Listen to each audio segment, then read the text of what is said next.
Hello Stratters, Nick here, known as TheExaltedOne on Magic the Gathering Online.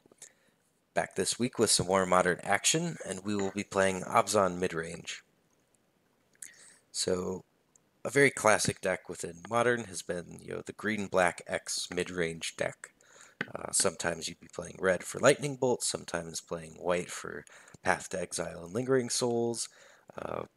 We've seen a little bit of blue for maybe Serum Visions or Jace Architect of Thought or Jace Vryn's Prodigy, maybe some blue sideboard cards, or sometimes just playing green-black and maybe putting a couple Ghost Quarters in the mix or something like that. Sort of my preferred green-black X deck, both at the moment and I guess kind of in general in Modern, is Abzan, so green-black-white. The core strategy is sort of the same no matter which version you're playing, but depending on the one that you do, you get access to certain cards that can be good in certain matchups and certain metagames. So here I've kind of laid things out as our discard. It's kind of hybrid discard and removal in Lilianna the Veil, removal, and then our threat base. So playing 6 discard spells, depending on kind of 2 factors. It'll vary whether you play more Inquisitions or more Thoughtseize. Is the format very aggressive? That's a reason that you'd want to play Inquisition of Kozilek. But does the format have a lot of converted mana costs for greater cards that you would want to take? That's the reason that you'd want to play Thoughtseize. You kind of have to balance those 2 things and decide, what split do you want to draw. I went with the split that's for a more aggressive metagame. Lilianna the Veil, I would probably play 4 copies. I only have 3 on Magic Online. They're kind of expensive, but it's a very potent card. I mean, the ability to just uptick it and drain resources from a person's hand, kind of no matter what the matchup is almost universally good. Or being able to trade off, essentially dead spells for potentially viable resources from the opponent. So if you're against a control deck and you're flooded on removal, you can uptick Lilianna, trade your paths and pushes for, cards that they want, their 5th land drop or a counter spell or their removal spell, cards that you wouldn't normally be able to match up with each other. You can match up by, just taking up your Lilianna the Veil, and since you're working towards this very powerful ultimate, it's just a great card in a lot of matchups. Removal Suite, kind of the reason that I think Abzan finally surpassed Jund is the green-black X mid-range deck of choice. Is the printing of Fatal Push, and to a lesser extent maybe Blooming Marsh here is also a reason. So Jund always had Lightning Bolt as this turn 1 interactive spell. You could take out Mana Elves, or if you were on the draw, maybe you could take out your opponent's 2-drop.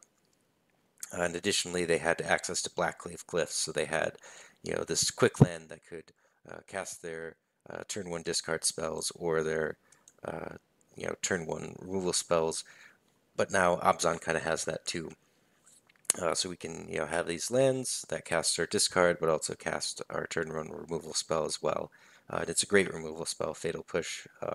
Definitely one of the highest impacts in Modern and in recent times. And I would say that, again, Blooming Marsh has had an impact too. Path to Exile, just another great efficient removal spell. It exiles, it hits big creatures, and it's something that you want to cast a little bit later in the game because of the land that you give them. So it's a really nice complement to Fatal Push. You can cast your Fatal Pushes early, and then in the mid-game, have your Path to Exiles available. Finally, our last removal spell is Maelstrom Pulse. It's a little bit clunky, a little bit inefficient, but it covers a lot of bases. If there's random artifacts or enchantments or planeswalkers people are playing, Maelstrom Pulse doesn't care, it hits them. You can occasionally get value if your opponent has multiple of the same creature in play, so that's nice.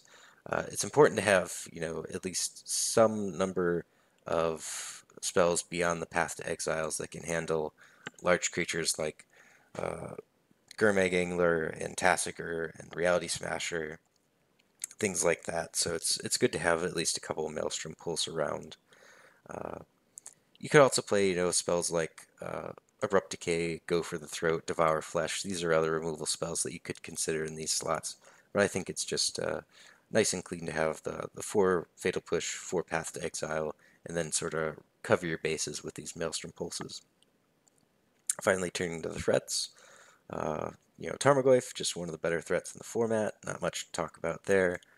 Dark Confidant, again, similar, you're just always able to untap with a Dark Confidant, start drawing some cards. Scavenging Ooze, reasonable turn 2 play, but also really nice in the late game, being able to nibble at the cards in the graveyard, gain a little bit of life, get larger. It can be a little bit of disruption against graveyard-centric decks. Tireless Tracker, we've seen this in some other videos of mine, just a really powerful card, being able to draw some extra cards in certain matchups and excellent with fetch lands.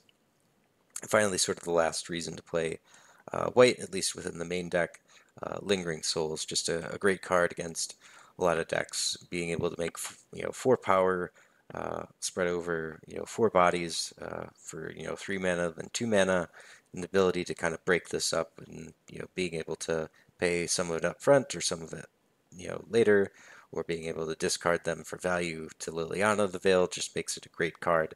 Lingering Souls is one of my favorite cards in all of Magic, actually. Probably one of the reasons I like Abzan so much. So this is, our spells. Mana base, nothing particularly too interesting. I talked about how important Blooming Marsh is already. Another thing that I think really helped this deck was Shambling Vent. Shambling Vent, I mean, it's not the most impressive. When it originally came out, I didn't, even think it was too good. But just the fact that you have this white-black land that, helps have enough black mana sources in the deck to cast Lilianna of the Veil, but gives you these white splashes. It's a lot better than Stirring Wildwood was, and I think better than Hissing Quagmire. It's also nice that it allows you to offset with your Blooming Marshes, so you have green sources here and white sources here. The life gain can be relevant. There's a lot of matchups, particularly against aggressive decks or decks like, Burn, for example, where if you can just kind of run them out of cards, trade all your resources, and start attacking with a Shambling Vent, that's going to win the game for you. And the fact that you just have this 2/3 lifelinker built into your mana base, and you're able to activate it when you want it, and not when you're not. So against Burn, sometimes you can Inquisition out Searing Blades from their hand and then activate your Shambling Vent's attack. I really like the card for that particular reason, and it's becoming one of my favorite manlands in the format. Turning our attention to the sideboard, so this has a nice sort of clean sideboard where you can look at cards and know kind of what matchup they're for. So Stony Silence primarily for Affinity, Eidolon of Rhetoric primarily for Storm, Kitchen Finks primarily for Burn, but also a fine card within the Attrition matchups, Grafdigger's Cage primarily for Dredge, similar with Leyline of the Void, Collective Brutality, Burn, but can shore up your numbers for matchups where you want a little bit more discard. And some of these have additional utility as well. So you can bring Eidolon of Rhetoric in against Living End because they cast their Cascader, but then that's Living End would be their second spell, so they can't cast it. Stony Silence can help out a little bit against Tron. There's a lot of different things that some of these cards maybe have some additional utility, and so you're kind of taking out a card that's maybe 5 in the matchup, and you're bringing in a card that's sort of a 6 in the matchup, but is also probably a 9 out of 10 in a different matchup, and that's kind of the reason that you have it in the sideboard.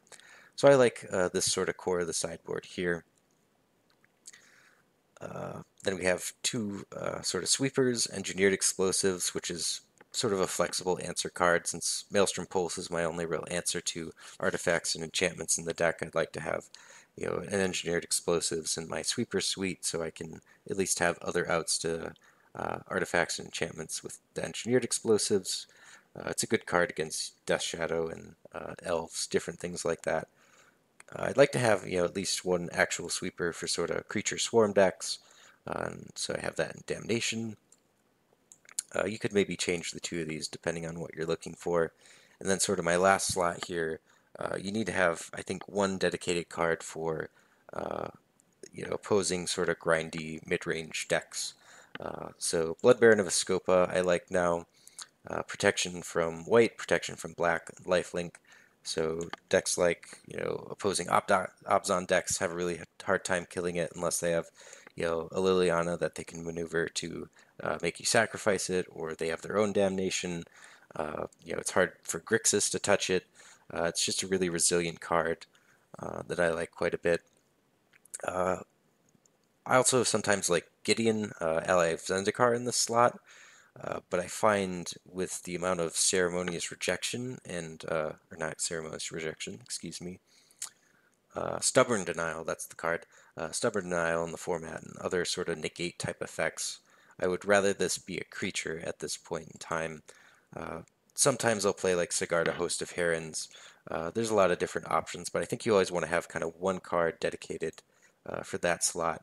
And a lot of this has to do with how your particular sideboard configurations look. Typically in those grindy mid-range matchups, you want to side out as much discard as you can because it's such a poor top deck and you just kind of want to trade creatures and removal in a profitable way that if you don't have these spells early, sometimes it's hard to utilize. So if you want to take out, 6 of these, you can bring in, Kitchen Finks, you can probably bring in Collective Brutality, and then you can maybe bring in one of your sweepers, and then Blood Baron's just a card that you always know that you're going to take in that matchup, so you're only kind of hunting for 5 other cards to fill out your deck in those particular matchups.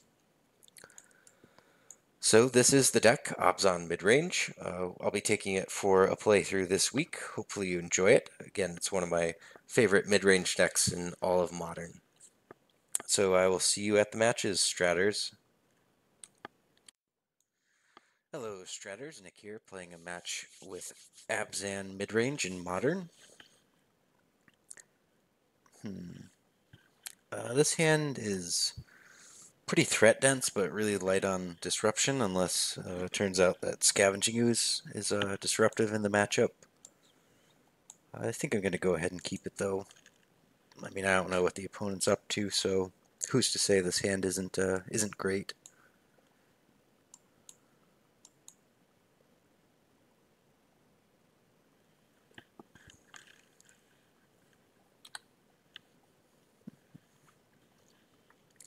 It's probably best draw would just be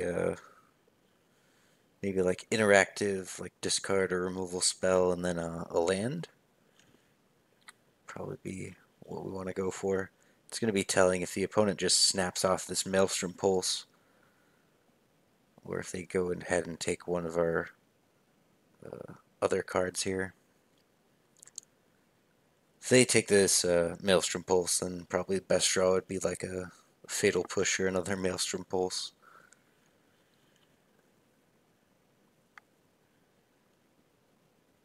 Okay, it takes Maelstrom Pulse.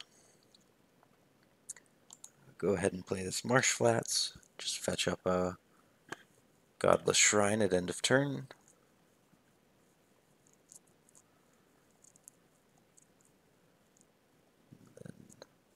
We'll want to preserve fetches in hand probably until later, just so we can try to pair them with our Tireless Tracker and get some clue value.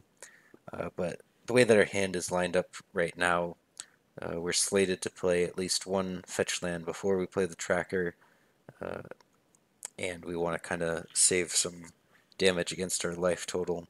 So I think it's fine to play the first fetch land out, but the second one probably want to save. Ooh, a Jace Prodigy. I haven't seen one of those in a little bit. I have some decks that play Jace Prodigy. If you'd be interested in seeing those, put a message in the comments. I'll keep that under consideration. So if the opponent has like another fetch land or another interactive spell and then just taps the Jace, it'll flip. So that makes me want to Fatal Push it right here and right now. Granted, if it flips, it's just going to recast an Inquisition, but you never know. They could go Serum Visions or fetch land, Serum Visions, flip Jace, cast another Serum Visions. That would be really good for them. So try to avoid that if possible.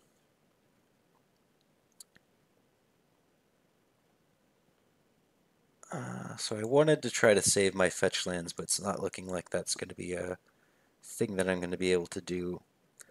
So I'm going to fetch up Temple Garden here and cast this Lingering Souls.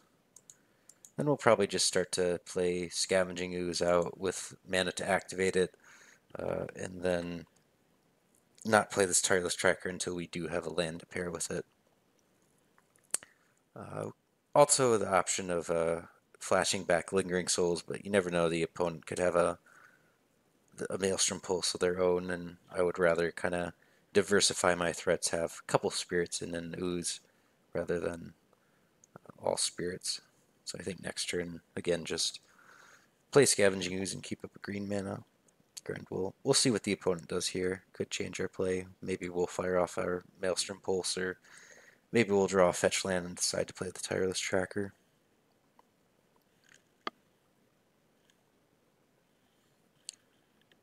I'm also interested to see Hinterland Harbor here.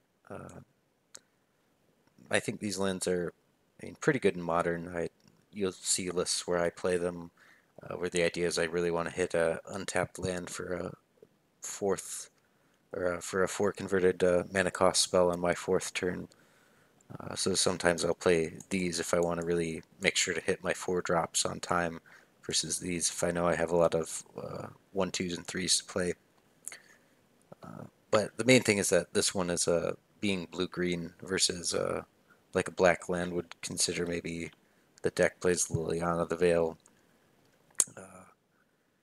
This one maybe suggests that it could be like a Cryptic Command style of deck.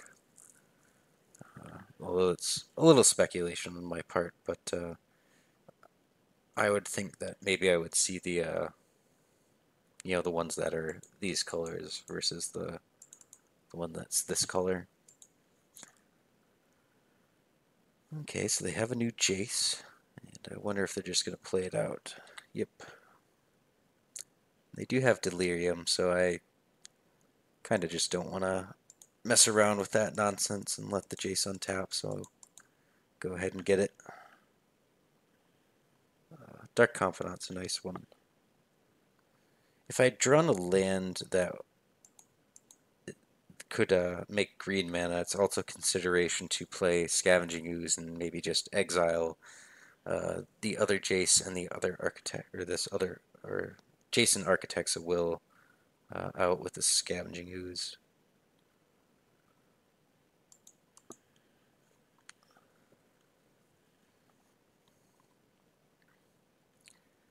And since the opponent hasn't played any removal, I think it's fine to get the first Ooze out there, try to get an activation, probably take out again this Architects of Will, since that looks to be what's getting them Delirium currently.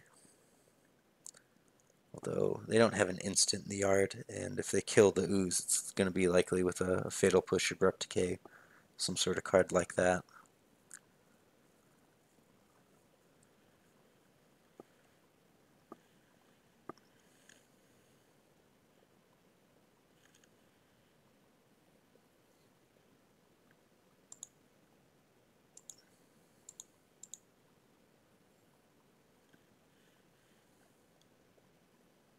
So temporarily off at Delirium, then Fatal Push resolves, and they're right back on Delirium.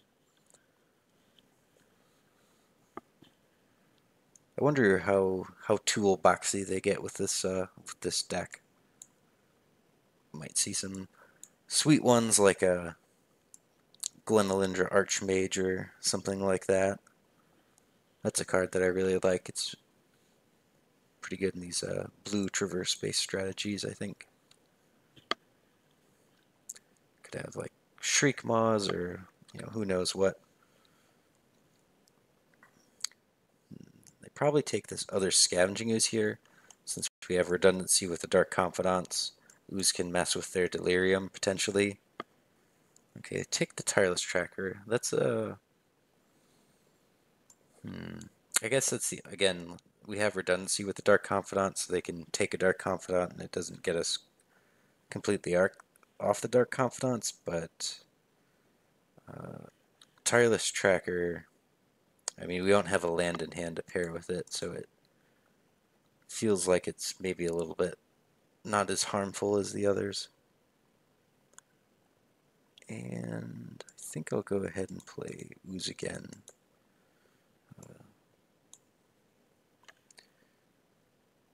So if we wanted to get them off Delirium, I guess we would not be able to do that since they might, yeah, okay. I guess just slowly eat the creatures out of the yard. And this at least, I guess, gives us a little bit of a life buffer for when we go ahead and play Dark Confidant.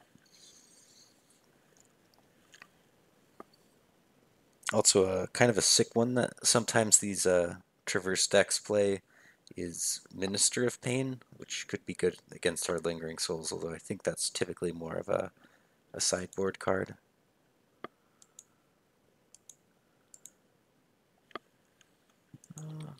Let's attack first.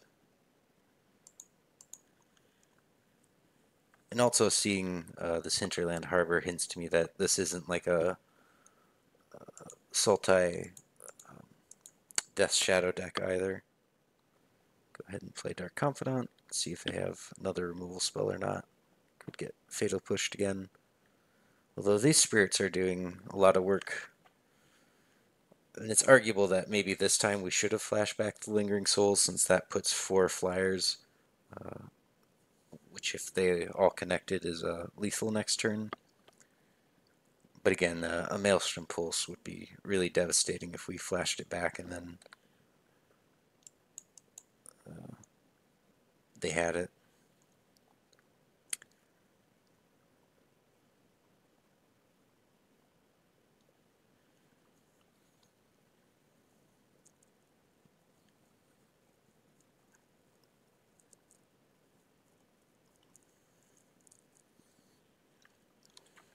Just knowing where my hand is, I feel pretty good about where things are in this match, or in this particular game. You know, like what our chances are. They're going to have to start using removal on spirit tokens. Okay, Ooze makes sense since that's our kind of best way to interact with their Tarmogoyf right now. And they leave it back, which means they don't have an answer for the Dark Confidant. Doubly so since we're untapping and drawing a card with it.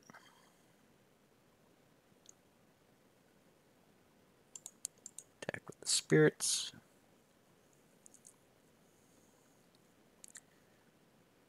And I think it's better to just have another Dark Confidant in play.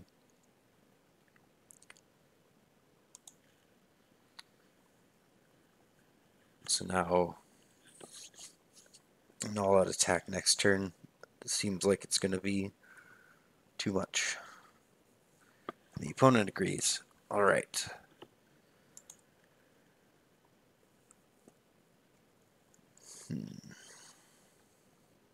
So typically in this matchup, I don't like discard. The games just kind of drag out, and when you get to a top decking scenario, these cards just aren't very good.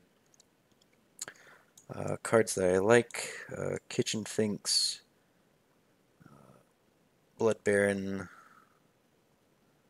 probably Collective Brutality. Mission can just like kill a Jason, whatnot, so also has that discard mode if that's the only relevant thing. And maybe even take out this last Thoughtseize and bring in Engineered Explosives. Or Leyline of the Void could also be good.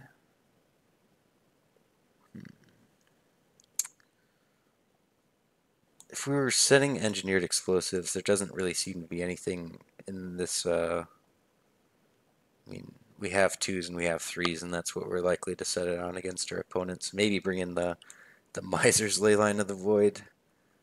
I could also see bringing in a Damnation, but Leyline of the Void is just it's so good. If I mean, we know they have Traverse the Uvenwald, so that really mitigates that card when all it's able to do is search out basic lands, and they could also have Grim Player.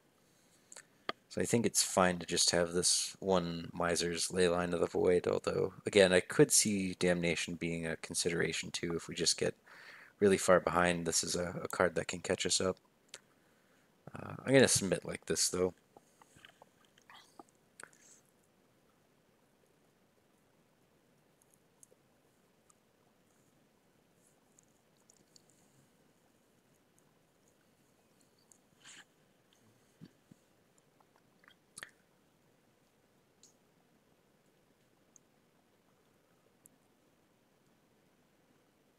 One lander. Don't want to keep a one lander. I'd rather have 6 in the scry than a one lander. And this hand is not the best, but it's what we're going to have to keep. I guess it's nice that we do at least have a Shambling Vent.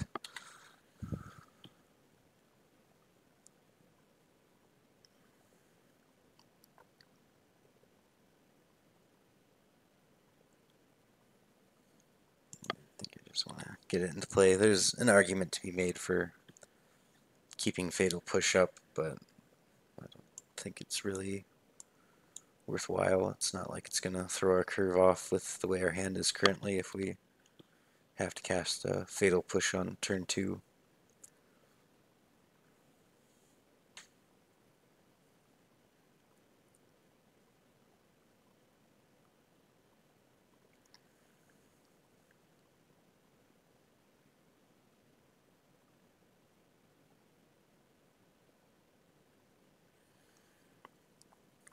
So looking like probably tap land and Fatal Push.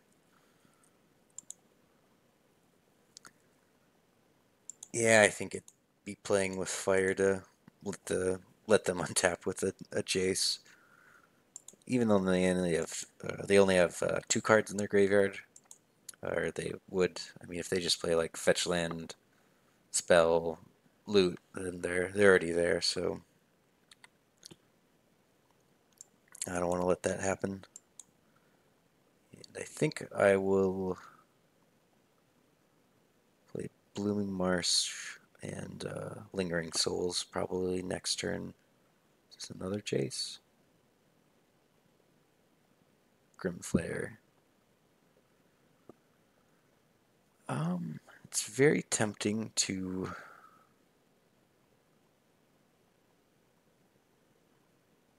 play Scavenging Ooze and just start eating cards. I think I'm going to play Lingering Souls just because I can threaten a double block. What this will probably cause the opponent to do is use a removal spell and then trample over with the Grimflare. And I think it's a success if we just get them to use a removal spell on the Lingering Souls.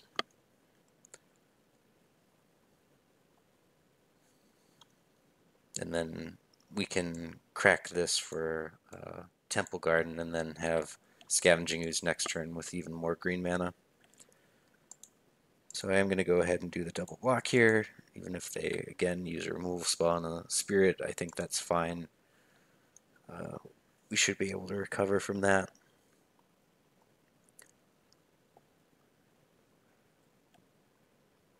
This also just means that the Ooze is much more likely to live.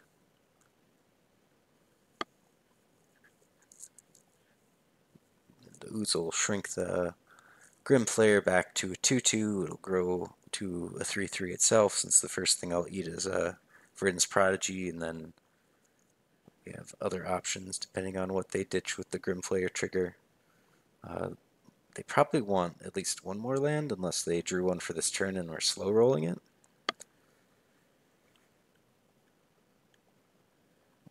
They put something... We'll let them finish their resolving their trigger and see what ends up in the yard. There's some exotic card type, artifact, enchantment, or planeswalker.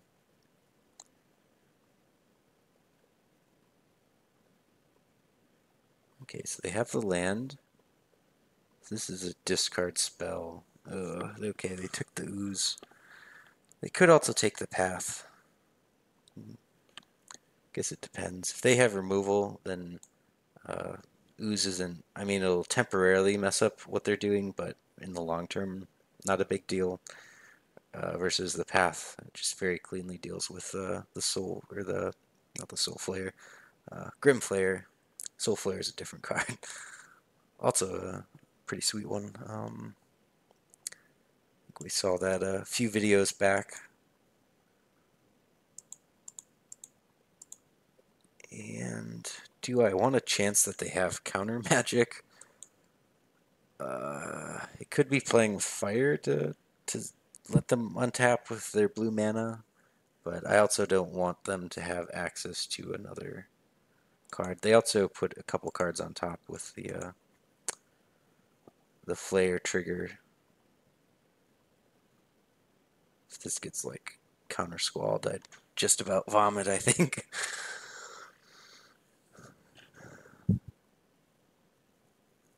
What happened? And it looks like they're searching.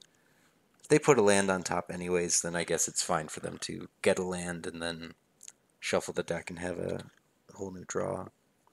They got Island. What does that indicate? That they need double blue for some reason? Tooth Collector. Oh, wow. That's a beating.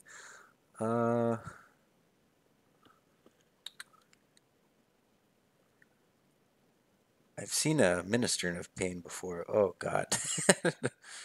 I guess I'll attack with Shambling Vent. That's about as good as I can do right now. So this is as long as they have Delirium. Okay. Well, that's a very good counter to a Lingering Souls. I've seen a Minister of Pain before, but I've never seen Tooth Collector.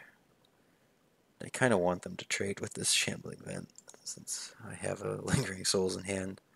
It's not a very favorable race for them if they don't trade either, so maybe they will. So I'll be dealing 2 to them, going up 2, they'll be attacking for 3, so that net favors me.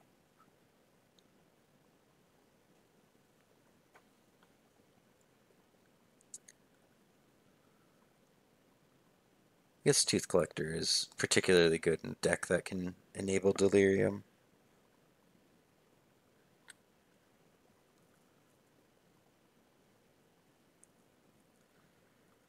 I don't. Is this on my opponent? Right, each opponent's upkeep.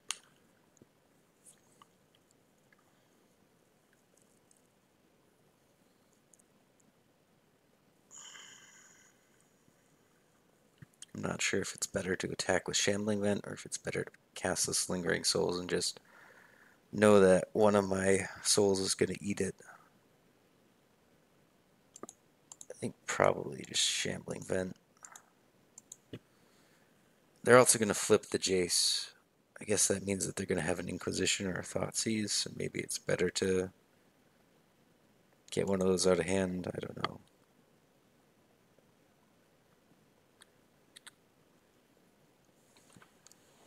So I felt pretty good in this game until opponent played that Tooth Collector, and then normally Lingering Souls is kind of a trump card in a mid-range grandy matchup, and then it wasn't a trump card anymore. And it looks like maybe they're going to do the Jace blocking trick.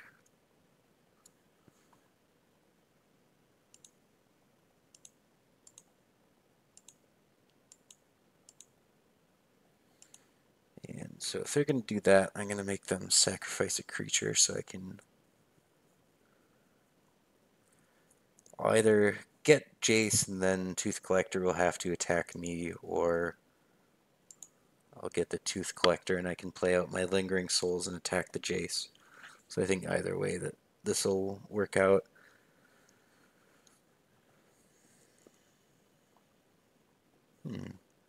Okay. Takes a Tooth Collector over a Jace Rin's Prodigy. It's not something I would have imagined seeing a lot of. But it makes sense. They might even pin me on having a Lingering Souls in hand, in which case it's even better.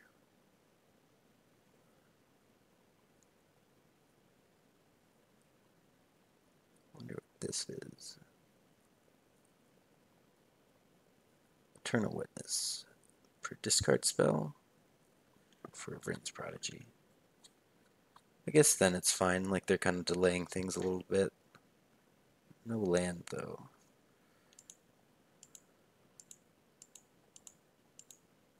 Okay, so I have a land to finally pair with my Tireless Tracker, so I'm going to do that.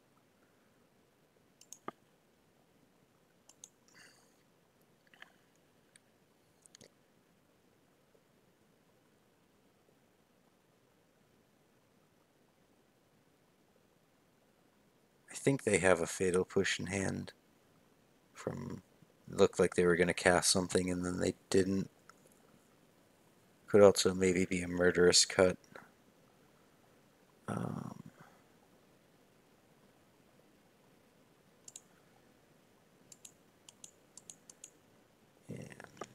do this. Could draw something here. Maelstrom Pulse, not bad.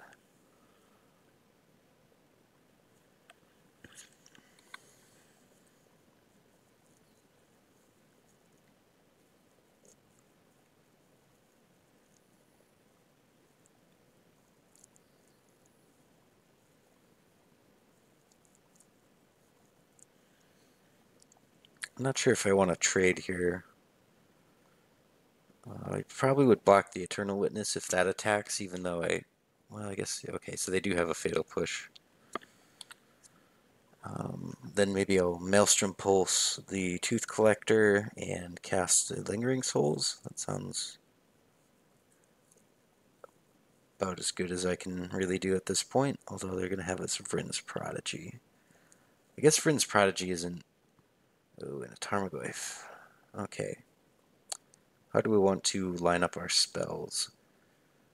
So probably Path on Tarmogoyf and Pulse on Tooth Collector. That means that we'll have some Lingering Souls, Spirits to pressure a Jace as well as a Shambling Vent. Yeah, and also Jace, like, it can't attack. This is the least, I mean, being that we're at 4 life now. I think that seems like the best plan of attack here.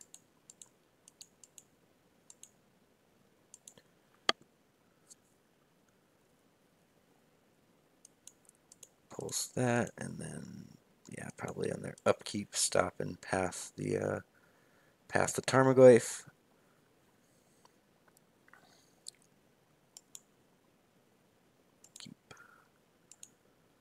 I don't want to do it on draw step. They could draw, like, if they only have another forest in the deck for basics, they could draw it, but at the same time, they could have, you know, Counter Squall or Dispel or something disastrous like that they draw, and then we just die. So always want to weigh like the small margins of, you know, upkeep versus draw step versus on my turn for the different options and try to figure out the best timing.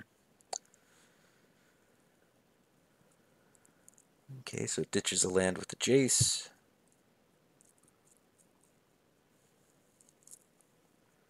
I wonder what they'll, if they will bother to flash back a discard spell or if they're just going to plus it. This is target creature. Okay, so they can't mitigate the Shambling Vent. And I'd almost prefer them to minus and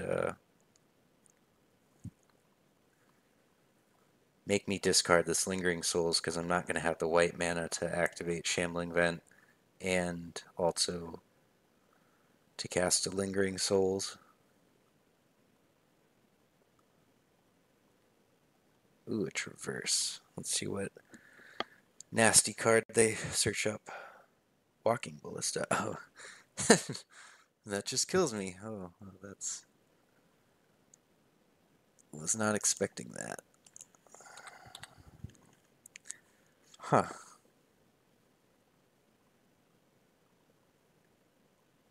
I think if we were able to untap, we would have had a shot, at least. But alright, next game. Kind of like our sideboarding there. Again, discard doesn't seem great. Maybe Leyline is really good.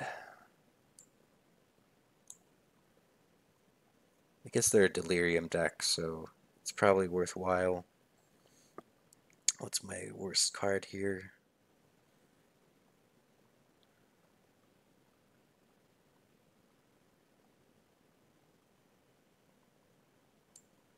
Maybe Collective Brutality.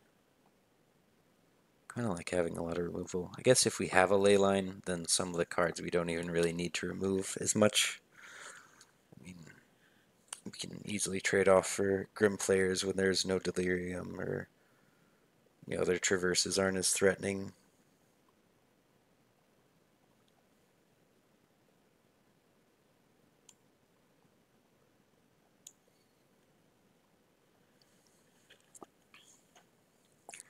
We also haven't seen a Maelstrom Pulse yet, so that's kind of the best card I can think of that deals with the Leyline of the Void. I don't think we've seen one. I know there have been a lot of times where I've thought about, oh, if they had a Maelstrom Pulse right now, that would be devastating, but I don't think we've actually seen one. Could be wrong. We also had a pretty sizable clock advantage over the opponent, which is odd. Normally I find when I'm recording, I'm the one that's down on time. Yes, I'd like to play first. Oh boy.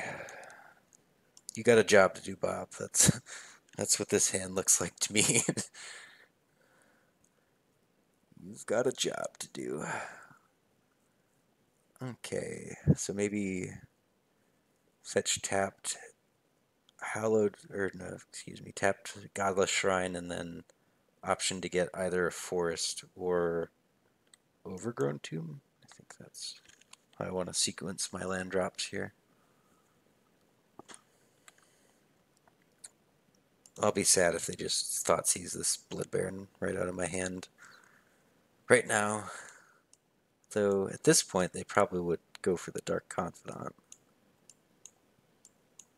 I think. Let's see what they do.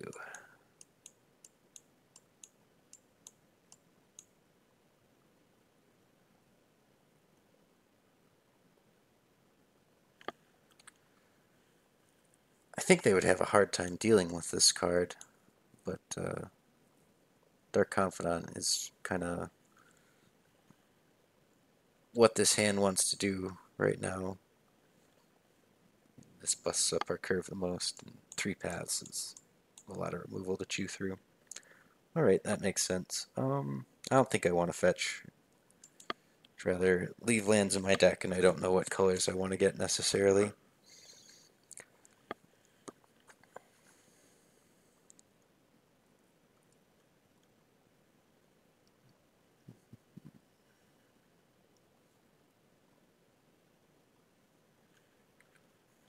Now they probably take the Blood Baron, since I just have mono removal. They could take the Fatal Push.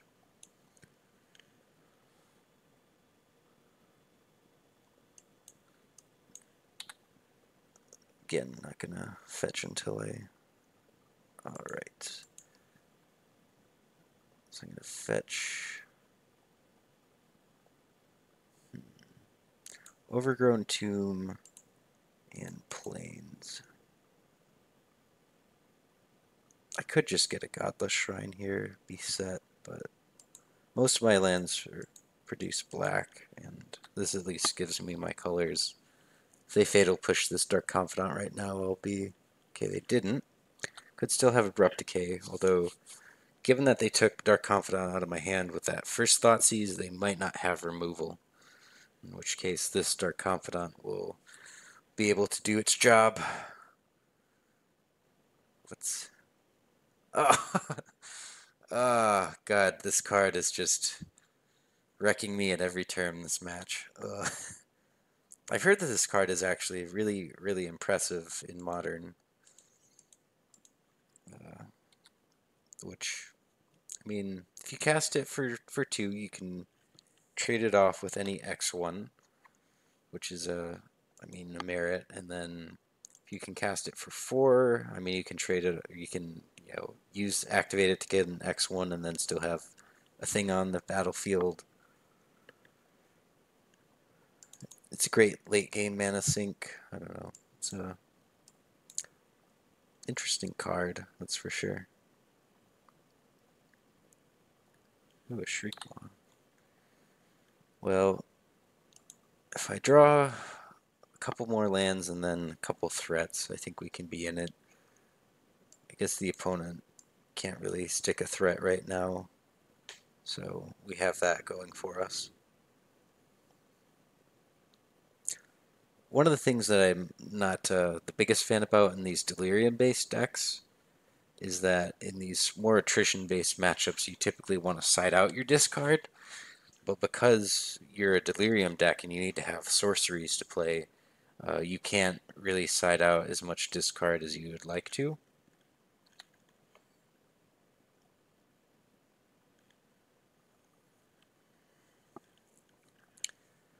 So that's one of the things that I've always kind of not liked about the Delirium-based strategies. Just that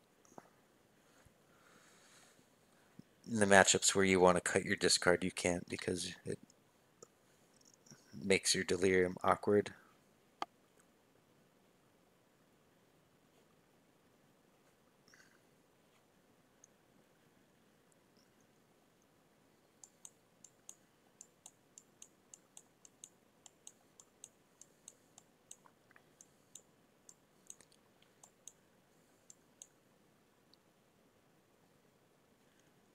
Okay, Grim Player. Definitely just path that on. Well, do I want to wait or do I want to do it now? I mean, they already have so many lands. I would rather just be able to slam whatever I get, I guess. If I draw a 3-drop, I want to be able to play it no matter what. So I think it's best to just path now and then have my mana, completely open to be used on my turn. They already have so many lands.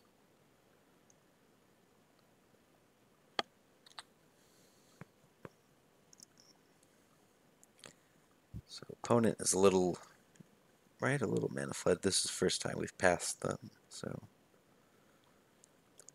they've had to draw most of these lands except for just the one. Blooming Marsh. Exactly the draw we were hoping for. Blooming Marsh. I think the only land that we would mind drawing in the deck right now is Shambling Vents, and everything else would be terrible. I think I'm going to save the Collective Brutality just to use the discard mode in case we draw a threat. If they draw a threat in the meantime that can die to a Collective Brutality, we can use it on that. Some consideration to keeping that land in hand so we could use it to escalate Collective Brutality, but alright, let's take a peek.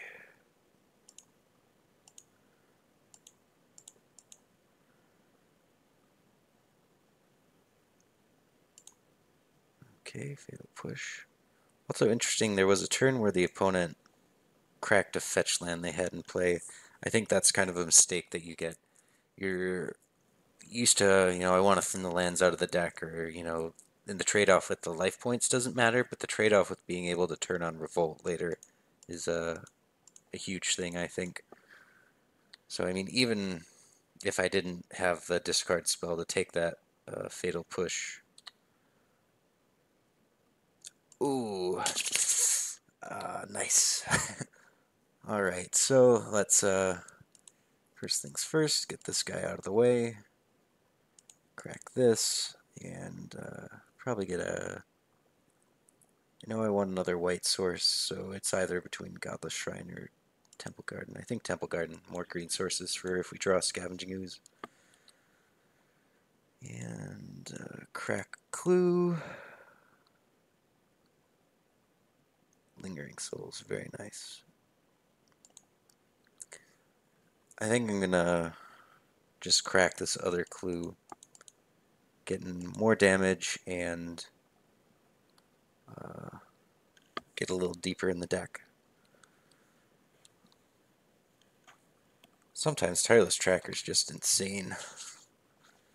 It's a body on the battlefield that slowly grows and it draws you cards. And it's almost like a Muldrifter sometimes. I wonder what they'll get. They've already used a Shriek Maw. That probably would be what they initially want to get here as a way to remove the Tireless Tracker. They could have some sort of like persist creature that would do a good job of blocking. If they had a removal spell on like a Kalitas, that would be something that you could go for. Eternal Witness, that's not bad. Eternal Witness gets back Shriekmaw, probably. Yeah, that makes sense. Eternal Witness also sometimes like a Muldrifter.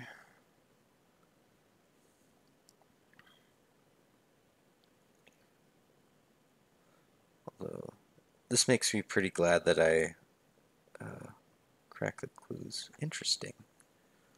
Going for another Traverse instead of Shriekmaw. I think unless they have... I don't know. I would have for sure went with Shriekmaw there. Unless they're going to try to trade off with this Tireless Tracker. Very curious to see what they get here. Ishkana. From their perspective, that probably seems a lot better, but since I have Path plus Maelstrom Pulse, that is not going to do the trick as well as a Shriekmaw would have. It looks like they've stabilized the board, but in about 2 seconds here, they're going to see that they haven't.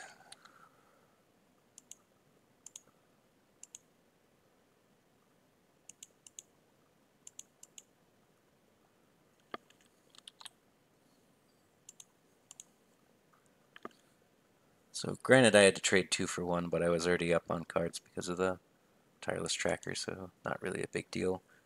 And if they don't block this, I'm going to have 2 Spirit tokens on the ground or on the air next turn, and those are lethal. So I guess Tooth Collector would be a good draw for them. So Tooth Collector, and then try to trade Tooth Collector and Eternal Witness off for Tireless Trackers. Okay, that's not bad. It's a flyer.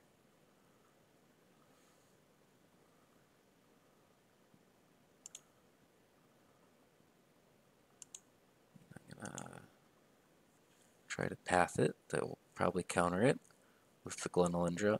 I do love this card. This is a card that I wish I could play in a lot more decks than I do.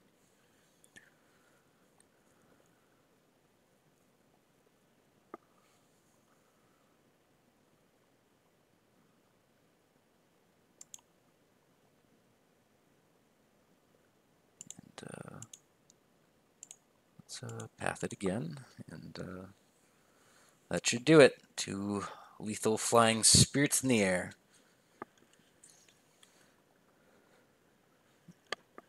Well, that was a sweet match. These are the kinds of matches of Modern that I love. You'll have noticed that I like to play a lot of, kind of grindy, mid-rangey, and control-ish, 2 or 3 color decks, sometimes even 4 color decks if I'm feeling greedy. But, this is why just kind of these incremental matches of Magic and where you make small decisions and, it really kind of escalates. There's a lot of, decision points and, how you line up your resources in terms of your removal spells and how you pace your creatures and things like that really make a difference in a matchup like this. So hopefully you enjoyed that, and you will stay tuned for the rest of the matches, Stratters. See you then.